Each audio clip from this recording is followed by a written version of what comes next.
I'm Carrie Adams, and you're listening to Carrie's Connoisseurs, coming to you from Solid Gold Podcasts.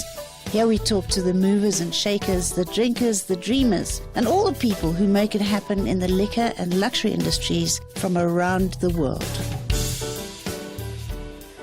Well, morning everybody. It's another edition of Carrie's Connoisseurs, and today we've got Emile Joubert in the studio with me. He's not in the studio. The two of us are weathering the wonders and vagaries of, what is this thing? Riverside, Callum. It's like a Zoom thing that we do. Morning, Emile. Good morning, Carrie. So lovely to having seen you in Joburg the other day. Pity we couldn't do it back there on the lawns. Well, I know. Fair lawns. Well, you're looking very French this morning. Is it cold in Cape Town? It is bracing and the rain is abated. But being a wine madame, you will immediately realize that this weather has brought the vines into a state of ideal dormancy, which the vineyards just need. And so we're getting pruning. I actually froze my hands off yesterday trying to prune a couple of vineyards out in Robertson. Okay. But this is to me, whenever we talk, we show the wine industry. It's always these glamorous summertime shots with verdant green vineyards and sunshine and mountains, that manor kind of houses, stuff. That kind of stuff, and we like that. It's good postcard material.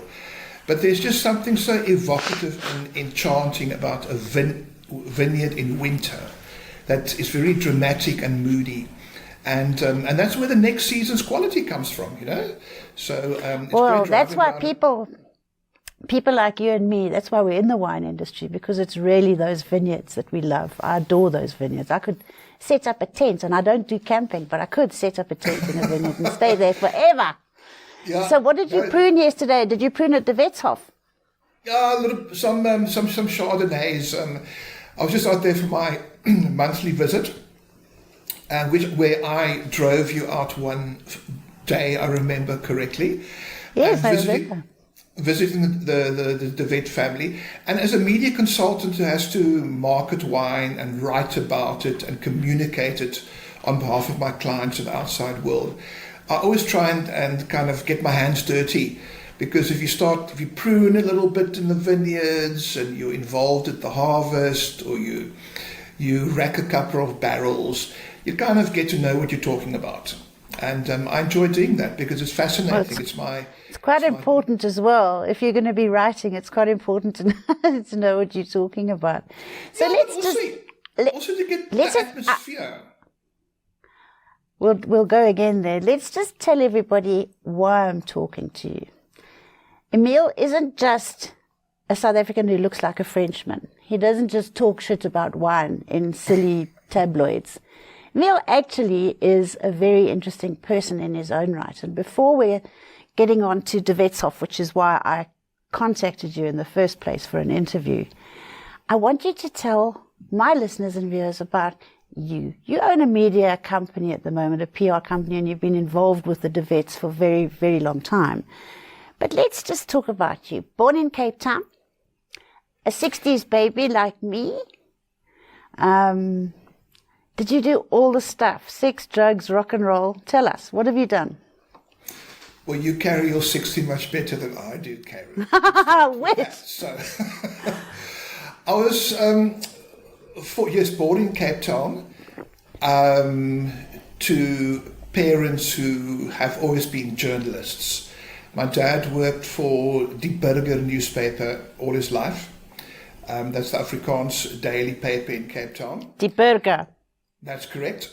And at the age of about 6, we were living outside of Cape Town in the northern suburbs of Bellville, also known as the Boerewols Gordijn.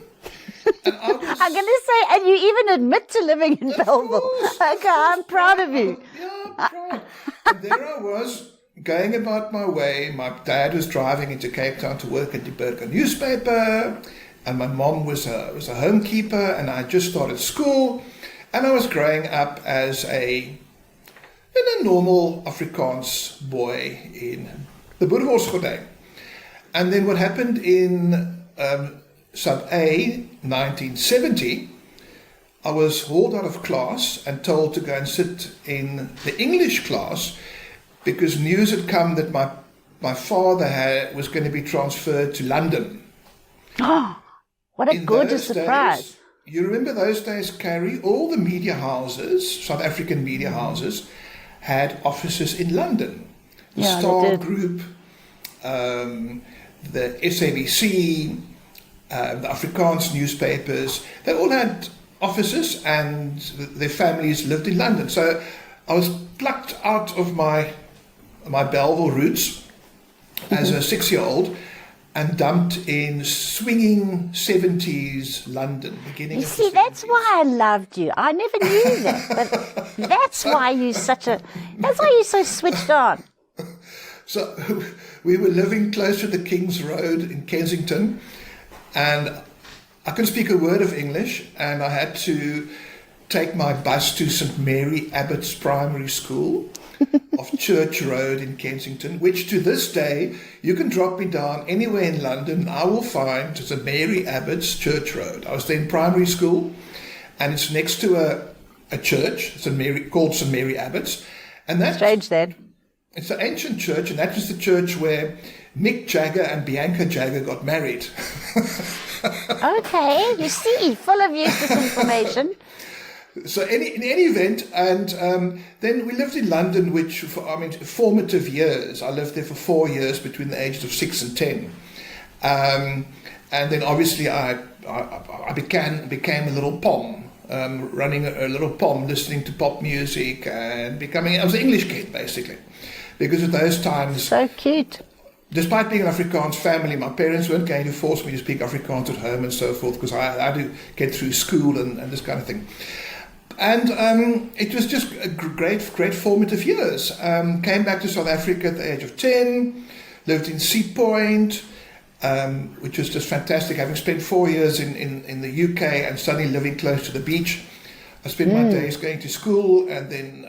And I suppose that the weather in Cape Town seemed perfectly subliminal after London. We all know that Cape Town's got shocking weather, but it's after London, it's great. It's just a total different world. I went to school there, and high school. Then final 2 years I went to Paul Roos to play rugby here in Stellenbosch. And Paul Roos is a school that's produced more winemakers than any other school in the world, I think. I mean, and I think that's one of the joys about working. Paul Roos. Yeah, Paul Roos is the sort of incubation tank for winemakers. That's what it is. It seems to be. I spent 2 years at Paul Roos, but we want to get to the Paul Roos. I studied at school there, and then after the army, I spent a year bumming around Europe. I went to university and studied the BA, changed the world. It was the 80s. I wanted to get involved in politics. Did you become a communist? Just to the left of communist, Stellenbosch later things like NUSAS or those kind of things. But, I was like a 80s student, normal average 80s student when I finished my BA me too. We all were. It was great. It was great fun. When I finished the BA degree, you kind of sit with this degree and you think, well, what the hell can you do with it?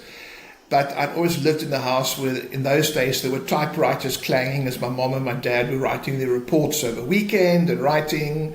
And I'd written some stuff as a kid, and there I studied journalism. Went to the States. I worked there as a freelance journalist for a year. And I came back to South Africa, and I worked for Die Beeld up in Johannesburg and also for Die Burger in Cape Town, mainly in arts and entertainment. I'm crazy about books, movies, plays, art, jazz, music, that kind of stuff. But then I decided when I was about 30, I said, Emile, it's time to grow up now. You cannot write about... Robert De Niro films as much as you like it, or Chet Baker records for the rest of your life. And the other parts of journalism didn't interest me at all, like politics and so forth. So I went to work for a public relations company, called De Kock and Kirkhoff, a very renowned public relations company at the time. I remember. I know De Kock and Kirkhoff very well. And we did public relations for all kinds of corporates, banks and fund managers and buildings, and IT had just started rolling out. But we had 1 or 2 wine clients in the old Stellenbosch Farmers Winery setup.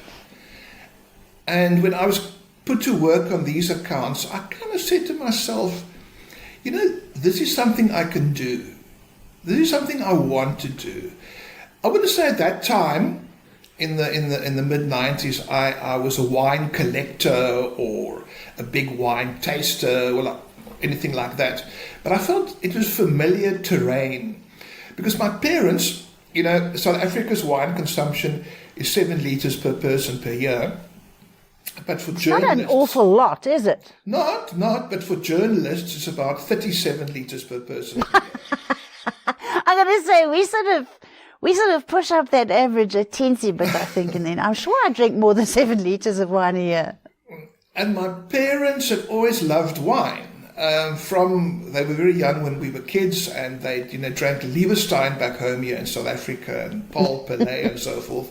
Always just loved wine. But Lieberstein, let's be honest, is a bit like Blue Nun, really, isn't it? Yeah, look, it's all we had at the time, or white wines in South Africa, basically. And then when they got to London, they'd continue their love of wine and would buy the plonk from this local stores. But this plonk came from France and from Italy and Greece and Bulgaria and Germany and Austria and Australia. And I was really interested as a kid in looking at the labels and thinking that this one product of wine is made in so many different countries. And therefore it must surely taste different. So even as a youngster, I would take sips of my dad's 1 or 2 pounds Australian Chardonnay, or the Blue Nun, or the 90p Riesling. Or the scrapings off the floor in Greece. Yeah. And it kind of, and I would go to the Atlas. When I saw a bottle of wine, a label, I'd wash off the label and dry it, put it in those central heating bars used as well to dry it. Yes. Then look at the place, and if my dad could afford a Burgundy, the AOC Burgundy, I'd look at Beaune or Burgundy, France, and go to my atlas, my school atlas, at the age of 8 or 9, and look at the place. So I've always been having an interest in geography and different cultures and countries and so forth. I was from an early age interested that wine is made in so many different parts of the world. And together with that wine, you don't only get a drink, you get a cultural expression. It represents a specific culture. And that fascinated me. And so going back to when I began working in public relations and on the wine accounts, I kind of got really keen onto it. Then I started reading up more about wine, different part of the world. And when I left that company, I decided, well, if I'm going to do public relations, marketing, communications, I'm going to do it on a subject that I really enjoy and I think I know a bit about and I want to continue learning about. And that is wine. So that's what I've been doing now, Carrie, for about 25 years. I've been representing... I know, and you do it extremely well. And I met you through our common love for the De Wet family. And I think it was I don't know, maybe we tasted together somewhere before that. I was trying to remember where I first met you, Emile. Where did I? I don't know, but I think I had to come and pick you up in Three Anchor Bay one day and drive you through to De Wetshof. And 2.5 hours in the car, one begins to know each other. But no, I think it's conversation. I think you're a, and don't mind me saying so, but you're a prime example of what I love about wine is the wine people. Oh, like I know, I also love it. Like every wine, a person who represents wine or talks about wine has a totally different personality, has a different voice, is normally interesting, And that's also great, gives me great satisfaction in being involved in I the agree industry. with you. I have a similar fascination that we can talk about, that I wrote an article about once. I'm completely fascinated by permutations and how there can be 10 Brazilian permutations on the same theme. It's like Paganini's variations on a theme. But you've got 2 eyes and a nose and a mouth, as have I and everybody else. And we all look completely different. And wine all comes from a vine, and it all gets planted in soil. Soils might be different, but it's those permutations that make it all so incredibly different. So my fascination is similar to yours, not quite as geographical, because I hated geography at school. Funnily enough, I love it now, and I still do refer to a real live hard copy atlas. Because I don't know about you, but when I go on my phone, I can't see the whole thing in context. So I still open my big book.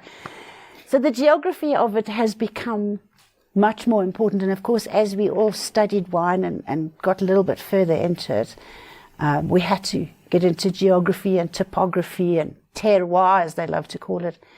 And that brings me to De Wetshof. How did you jump into bed with the De Wets? They're just such a wonderful, they are like a first growth family in South Africa, aren't they? The relationship with Dani de Wet is quite an interesting one.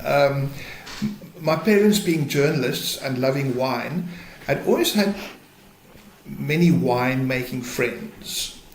I remember when I was a kid, we'd go with them to visit Nico Meiberg at Meerlust, Jannie Albrecht at Rust and Vrede, Jannie Momberg, still Jan Beck, the one who owned Netlingshof.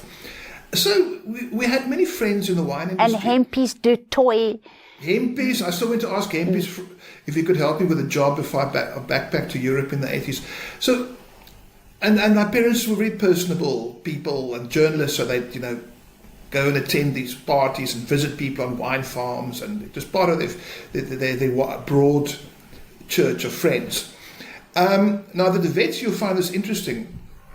It's because in 1981, Jan Boland Coetzee, the icon of the wine industry, just had left Kanonkop, and he'd taken a year off to go and work in Burgundy, because he really now wanted to find out what... Well, Pinot Noir runs through his veins, doesn't it? Yeah, and Chardonnay. And he wanted He wanted to find out the world terroir, Chardonnay, Pinot Noir special place, and that road could only lead him to one place, and that's Burgundy.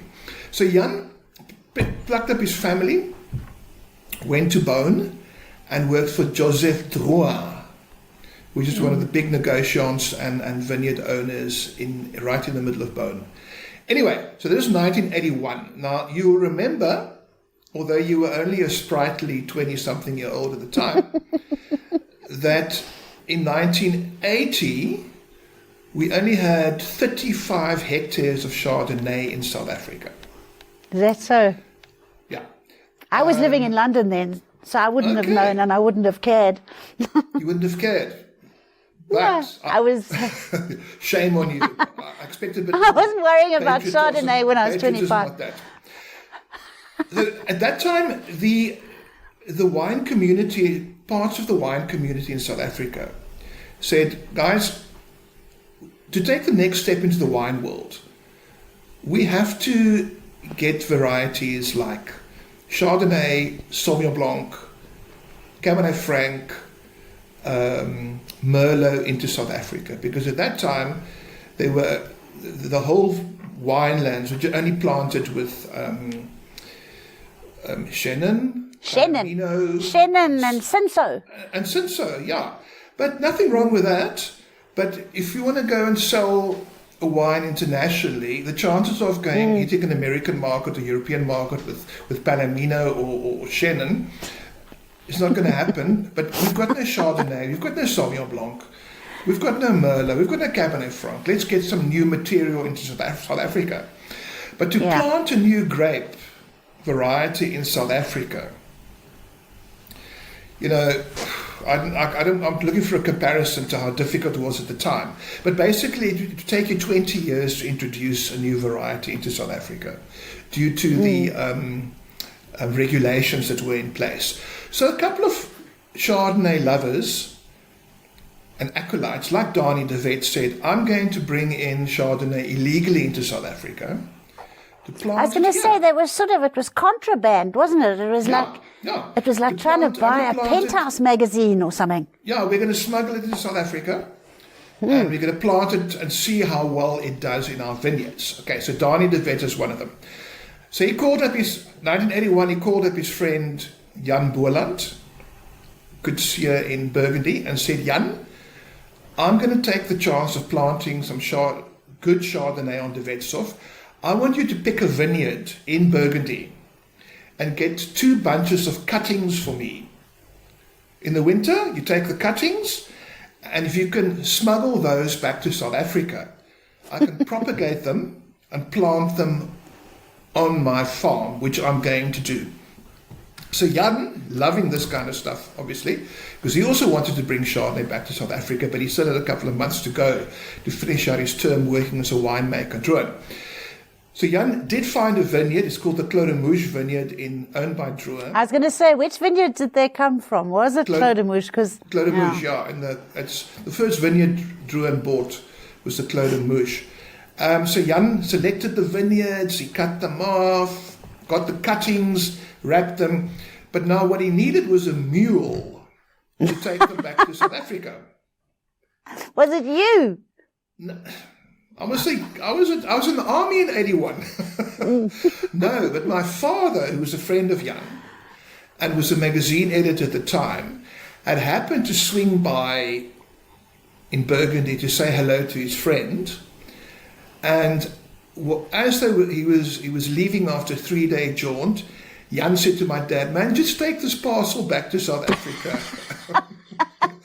And called Don. Don't you love the Afrikaners? Yeah. You know, I just love these stories. They were they were so naughty and they were so progressive in their own funny way. Just take this bucky back and give it to Don. So, of course, my dad liked this. He was part of doing something clandestine and the wine was involved. Yes. So could be thrown into a Siberian salt mine for the next 10 years if he was caught. Well, he smuggled back those 2 packages of vine cuttings, got them past customs, and gave them to Dani de Wet. So those vines were planted on de Wetshof, and the Batelier Chardonnay from de Wetshof is still made from those very same vines from the Clos de Mouche in Beaune. But anyway, so that was so we have a deep connection with the de Wets. That's a gorgeous story, Emile. I never knew that story. And I was a kid at the time, and I just always heard about Dani de Wet in its revered terms, and drank some of his wines with my parents. But I only got to meet Dani, I think, at the Veritas Wine Awards in about 1995. He was chairman at the time. And I was there with my mom, who was obviously a good friend of his, and we started talking. And, you could immediately, Dani de Wet and I share a birthday as well on the same day. But I could immediately, I was a bit skrikkerig of him at the time, he was formidable. He is quite formidable, I know. But there was an immense, you could just pick up in some people. There's this a wisdom and a restrained warmth. I think it was a formidable character. I think that Dani de Wet is one of those people who's visited the planet many, many, many, many times. He's an old soul. He knows more than all of us put together. He studied overseas and did incredibly well. He's got this quiet confidence, and you just feel like if anything in your world went wrong, you could phone Dani de Wet and he could fix it. He's like Superman. He's gorgeous. Enormously wise, and him and Jan Boland Koetsier are today my most people I most look up to and I see as the sages of South African Two wonderful mentors, yeah. But I was unfortunate in that, and then as time went on, Dani heard I was working in the PR game, and Leska, his wife, who's running pretty much in charge of marketing and sales back in the 90s, who I bumped into a couple of times at events and so forth, always saying hi and say hi to your parents and how you doing and whatever. And then one day in this very office I'm sitting in now, I think it was 2011. No, before that, 2009. I got a call from the Devetsov office just saying, Dani would like to see you. Oh my God. I thought, yes, put on an extra pair of underpants. It's like, because at that time I was writing a bit about wine as well, because I love to write. So apart from my working in PR and marketing, I'd write wine columns for some of the Afrikaans newspapers. I thought, oh yes, like what did I say now?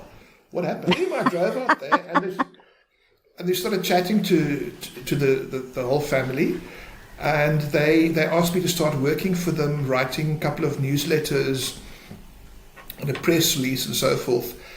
And it's evolved into a very satisfying relationship, which I don't even want to call it professional. I'm like, really when I get there, I'm hauled off into the winery. I must help them. They're going through tasting the blends for the Limestone Hill. So I must also be part of the team to taste and give my thoughts. I mean, I'm sure my thoughts don't count. It's me and the winemakers. I'm sure they do. Peter and the sons, Peter and Johan, but they want me to be part of it. So it gives me great joy and satisfaction to be, and that's how I've been involved with the vets. And I've gotten to. Well, it is the warmest, comfiest, lovely space that you've created there with the De Wets, and I've been in your presence a few times with them. I am in awe of the De Wet family. They've done an amazing amount for the South African wine industry. And again, I'll say one of the reasons that I contacted you is because I need everybody to know about the new Chardonnay, the new baby that's been put in the playpen. I was invited, guys, to a lunch by Emile 2 weeks ago in Johannesburg. We went to Fair Lawns, which was lovely, and it was a beautiful sunny but cold winter's day. And we had some lunch, which was delicious. Unfortunately, I didn't get to speak to you. I was completely captured by Benny Boekwerum, who I love to death. He works for De Wetshof as well. He's also been there longer than the Battalion. I know, but that's what I love. He grew out of the soil. I love that about the wine industry, because there's this certain loyalty and warmth that pervades. But the reason for the lunch is that in addition to the 5, how many Chardonnays currently come out of De Wetshof? I think it's 5. 5, 2 unwooded wines, and then 3 wooded ones. Yes. Now tell everybody about what I term as village. It's like a little new baby Chardonnay that you've put together. It's a whole new thing that once again, Dani de Wet has pioneered something new in the industry. Tell us. It's actually Johan's taken over now, his eldest son. So Johan's pretty much a CEO. I have to say Dani, because he's my hero. Johan is his son, and he's gorgeous. We'll give him some credit. But they are all still being watched with an eagle eye. Yes, I'm sure. And great support. The Wetshof, they focused. I think a lot of the South African wine industry's challenges, I don't want to call it a problem, is that you have wineries and estates who try and make everything for everyone. You'll find Sauvignon Blanc, Cabernet Classic, Chardonnay, Pinotage, Shiraz, Cape Blend, Bordeaux Blend on one property. Brandy Port. De Wets, Dani decided when he came back from Geisenheim after studying there in Germany, he told his dad, if you want me to take over, we're going to focus. And I was in Geisenheim, and my professors told me that Robertson would be good for Chardonnay, and I love Chardonnay. I think it's the greatest white wine in the world, and I think that if South Africa can make good Chardonnay, it is good for the South African wine industry, because the whole world knows of Chardonnay. If you're seen as a good Chardonnay producer, you're seen as a good wine producer. So on De Wetshof in Robertson, focused on Chardonnay. 200 hectares of vineyard, 80% of that being Chardonnay. And they have got the 5 wines all reflect a different soil parcel from the vineyard, the specific vineyard. And as Johannes illustrated that day, there are 2 wines, both unwooded. I love unwooded Chardonnay. There are 2 wines unwooded, Bonvalon, Limestone Hill. Same grape, just different soils. More clay in the one, more chalk in the other. The one gets more sun afternoon, the one gets less sun. The wines are totally different because they're 2 different sites and vineyards.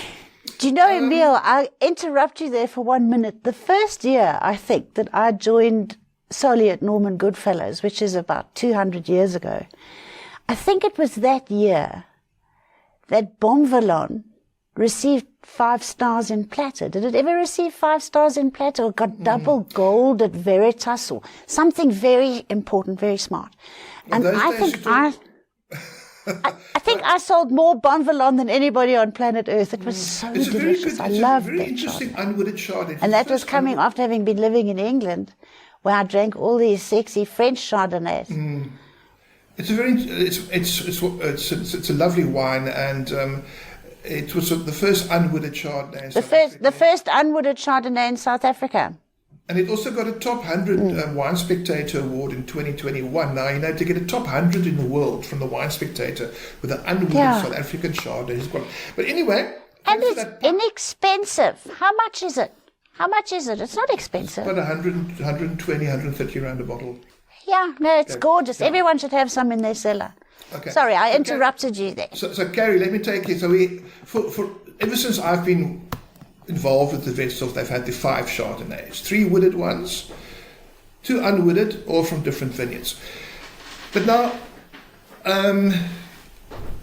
Johan, like these youngsters do, he's only 40, so these youngsters do, always keep a door open for something new, a new opportunity.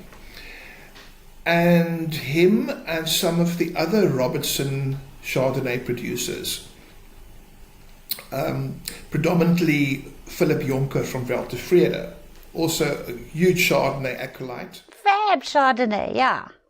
And they've got a fantastic centre on the farm committed to Chardonnay, showing chalk and the soils and the production processes and so forth. It's like a little museum. But in any event, Carrie, they kind of, Johan and Philip and a couple of other producers who all make unwooded Chardonnays, they were, after years of tasting and talking and so forth, they said, you know, we're sitting on something very special in South Africa, in Robertson. We have a unique soil type. It's got the highest limestone content, chalk content of any winemaking region in South Africa. Because, you know, limestone, the geeks will tell you this, but it creates balance in the wines and ensures longevity. It does. You have to grow Chardonnay in limestone. You have to. You don't have a choice. Burgundy in France. Burgundy is an old seabed. Oyster shells. That's Burgundy. That's why it is the home of Chardonnay.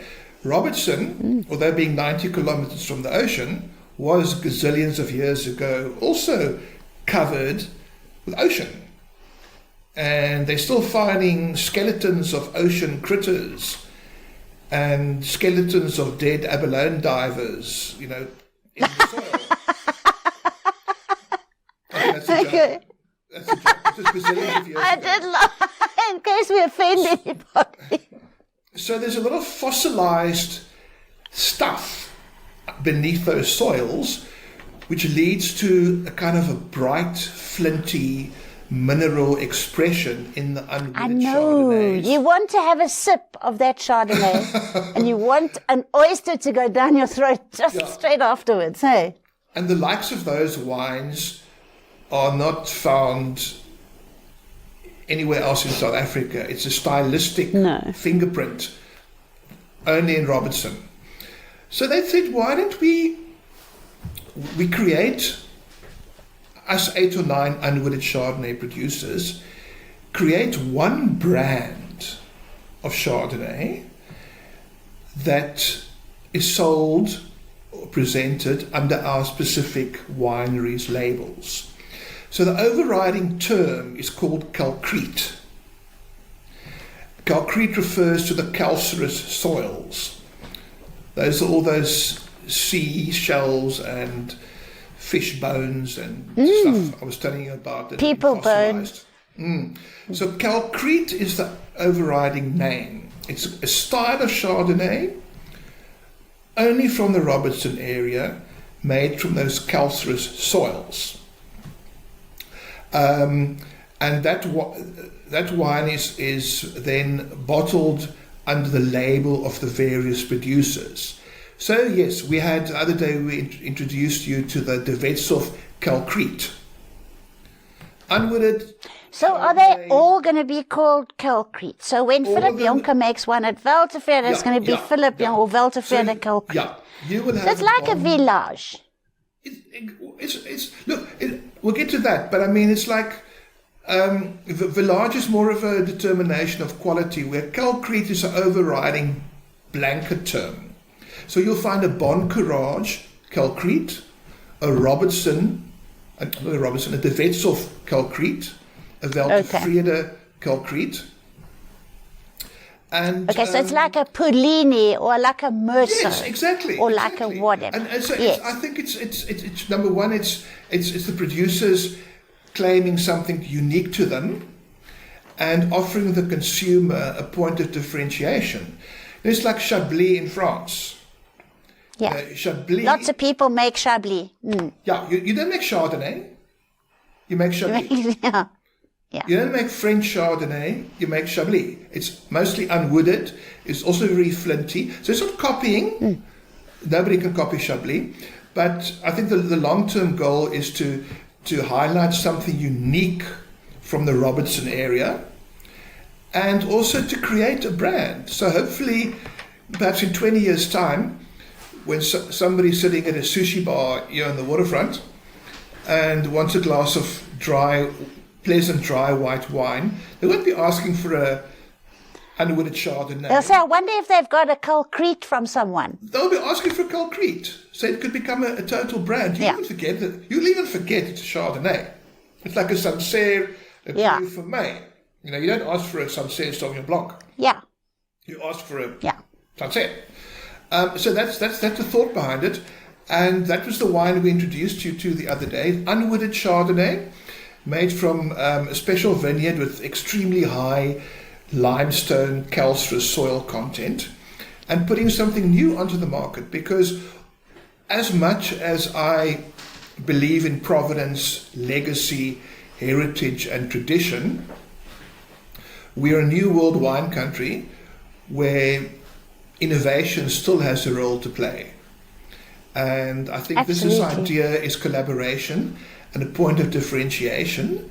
And interesting, because I talked to a lot of foreign wine writers when they're here, or foreign wine people, and we've been telling a lot of the same story for a long time. We've got great stories to tell in South Africa. The old vines, Chenin Blanc. I know, we shouldn't actually, I have a bit of a theory. We shouldn't actually be deemed a new world wine area, because we're not that new anymore. 400 odd years old. That's not so new, really, is it? Look, it's not new, but nothing really happened until 50 years ago. So if nothing happened in my life for the first 60 years, can I still identify as being 20? And the world recognizes us as a new world country. So, although I think we make our classic style Chardonnays and Cabernet Sauvignons and even Sauvignon Blancs are more in line with Europe than other so-called new world countries. Yeah, they are, because we were sort of set up by the Europeans, really. So we are much more old world. If you're going out into the world, they don't want to know about Willem Adriaan van der Stel and Jan No. They don't care. We're a pretty New World wine country. So anyway, the Kalkriet wine, you tasted it. It's lovely, fresh, inviting. Got like a oyster, and oyster shell. again, it's every man's wine. It's affordable. Yeah. So everybody can have some. Exactly, and it's being rolled as we speak, and the other Robertson guys are following shortly. So hopefully by next year this time we've got a whole suite of Kalkriet wines, and looking forward to that immensely. Well, I think that was a brilliant innovation on the part of, once again, the De Wets and yourself, who I know you collaborate hugely behind the scenes to steer them in the right direction. You do a brilliant job. I love that we've got people like you in the industry. It is time for us to have a catch-up over I'm trying to remember, didn't I get you some Saint Emilion once? Was it what did I buy for you? Angelus, no, what? You asked me to order you some wine. Was it Fijian? Calon it was Calon Segur, yes. It's time for us to share a bottle of that. The next time I come to Cape Town, tell me that story. Why I love that wine so much. And I've been fortunate to have had the great Bordeaux, first growths and so forth. Me too. But Calon Segur will always be my number one Bordeaux wine. Because when my dad was living in London, and he was hanging around Fleet Street, remember? And those journalists' wine consumption was 137 litres per year. If you know the POMs, the old school journalists, Fleet Street, where the newspapers were, they had a wine bar called Elvino, very famous wine bar. Yes. Remington Norman actually banished Albino for a while. Albino. Did he? Remington. Albino. In any event, Carrie, so when my dad now started getting interested in wine, but he was a journalist, and as it goes, you aren't royally remunerated, but you have vast other privileges. But now my dad couldn't afford the first growths because in those days a Margaux or a Haut Brion was something like £7 a bottle, or £8 a bottle, which was way above. It was a whole month's heating bill, yeah. Way above his pay grade. But he bumped into a guy in Elvino, a journalist, also South African journalist, but he'd been working in London for years, called Roy McNabb. And this guy, Roy McNabb, said to my dad, look, you and I can't afford top Bordeaux, but there's a third growth, Santa Steph, called Calon Segur. That wine is 1/6 or 7th of the price of a first growth, but the quality is fantastic. And so my dad started putting pennies together, and once a year, I'd get back from school at just after 4 o'clock in the UK. There was a knock on the door, and there was a gentleman standing there from a wine merchant in a yellow, like a yellow coat that goes down to his knees. Yes, of course. And he'd have this wooden crate, and on that wooden crate is a heart, which is the symbol of Calon Segur. Yes. You know the label, the heart? Of course. You're such a terrible romantic, Emile. And now the guy, and my dad wouldn't be home yet because he'd have to work until 6, then go to the pub until 9. And so, but my mom would collect the wine and put it down in the living room of our flat. And when my dad would arrive, and he would look at that new vintage that had just arrived, and just the aura the wine projected, the presence of that wine. And he'd just remove the screws of the lid and look at those brand new bottles of with such love. Yeah. I mean, that just to me at that time, I thought it was the most precious thing in our house. And that is why till today, I'm sitting in my office now, I have some bottles in the fridge. Have you? So till today, Calon Segur, because Gary, wine is about emotion. And I always tell people who market their wines, I say you can have the best wine from the best vineyard. Your winemaker could have won you 17 IWC trophies a year, whatever. But if you don't market that wine and talk about it and evoke an emotion, you're missing a trick. People 100%. drink wines on emotion. People definitely do. And you know what? Absolutely. That's why people like you and me love the industry, because there are more of us kind of people in the wine industry. It's a terrible place. It's a most captive love. It's the most captive love, this wine industry. I always say you need to find somebody who looks at you the way I look at my delivery from Norman Goodfellows. Find somebody like that. Emile, thank you so much for talking to me. Is that it? I love chatting to you. That's it. I'm sending you. I know you've got an appointment Carrie, that you have to do. it's been a great I've got another pleasure. one too. And We can chat some more, darling.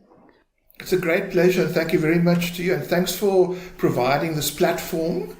And we love you and your knowledge and respect and your natural way of appreciating wine while allowing us to learn from you. Oh, you know what? I need 100 Emiles in my life. Have a fantastic week, darling. Somebody will send you how we find all of this stuff. As I said, I've got little angels that sit in the background here in my studio and they make it all happen. I'll let you know how it all happens. Lots of love and thank you very much. Thank you, Carrie. Great pleasure. See you soon. Bye. Bye. Bye. Another production from Solid Gold Podcasts.